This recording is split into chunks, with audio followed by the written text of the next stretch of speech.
My name is Chancellor Rachel Reeves, ceramic bobhead, hair by Lego, dress by Lord Ali, fresh from Keir Starmer, and heating provided by the taxpayer. Now, comrades, my name is Keir Starmer, and I'm here to lay the foundations. When I became your Prime Minister, not only did I get new hair and glasses provided by a donor who now has full access to 10 Downing Street and my bedroom, we would promise 3 things. Number 1, we would be fully costed and fully funded. We are so fully funded and fully costed, we're essentially just like Casey Price. Katie Hopkins has always been unafraid to speak her mind, and lately, her outspoken critiques of Keir Starmer's leadership of the Labour Party are impossible to ignore. In her latest commentary, she raises questions that are striking a chord across social media and news outlets, particularly with a viral petition for the upcoming general election, which has already surpassed 2.9 million signatures. The petition challenges Starmer's policies and questions whether he's really listening to the people who need help the most. Whether you agree with her or not, Hopkins is amplifying the concerns of many across the UK, demanding that Starmer hear the growing frustration. Her bold approach is igniting fierce debates and spotlighting the increasing disillusionment with the current political leadership. At the heart of the controversy is Starmer's alleged push to ban high-profile figures like Nigel Farage and Lee Anderson from platforms such as GB News. On Southport, all I can say to you right now is, I know a hell of a lot more than the British public know, a hell of a lot more. I've been completely silenced.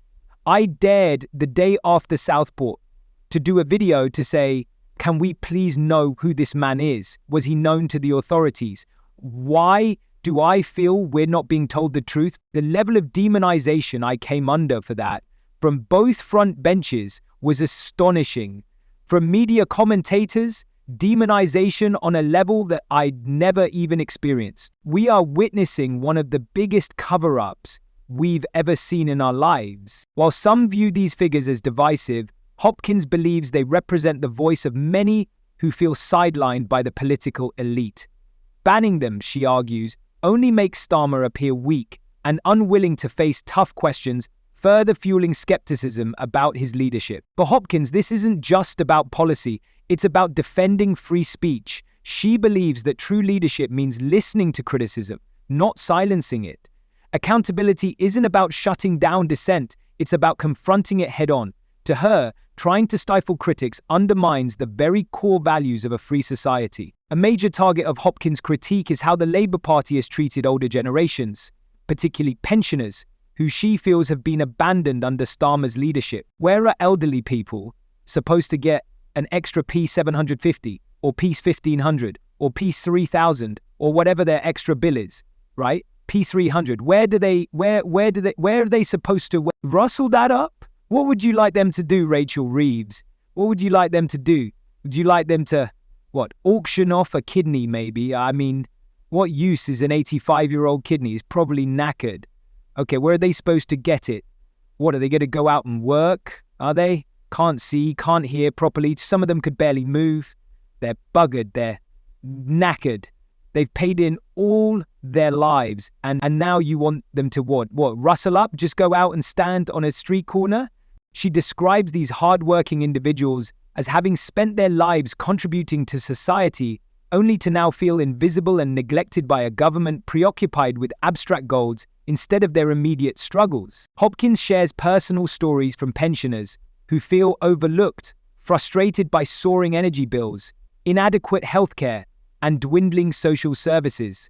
Hopkins positions herself as a voice for this neglected group and for the wider population that feels left behind by the political establishment. She raises tough questions that many across the UK are echoing. Are working-class citizens really better off under Starmer? Are struggling families receiving the support they need? Do older generations feel secure and valued? For many, the answer is a resounding no. We are wondering, when does it stop? And it doesn't look like anytime soon. Keir Starmer and his Labour government have just passed something that takes away PS300 from our elderly that they used to heat their homes. This will kill old people this winter. They will die because of this. And yet, every single Labour MP voted for it, apart from one, and 50 of the Kettins decided to abstain, thinking this would somehow absolve them of their sins. No, it doesn't. If there's one thing worse than being a coward in public, it's being a coward and spineless in private. I spit on all of you and you can arrest me for that all you want. Hopkins isn't alone in her discontent. Figures like Jeremy Kyle have also criticized Starmer's handling of issues such as immigration and housing.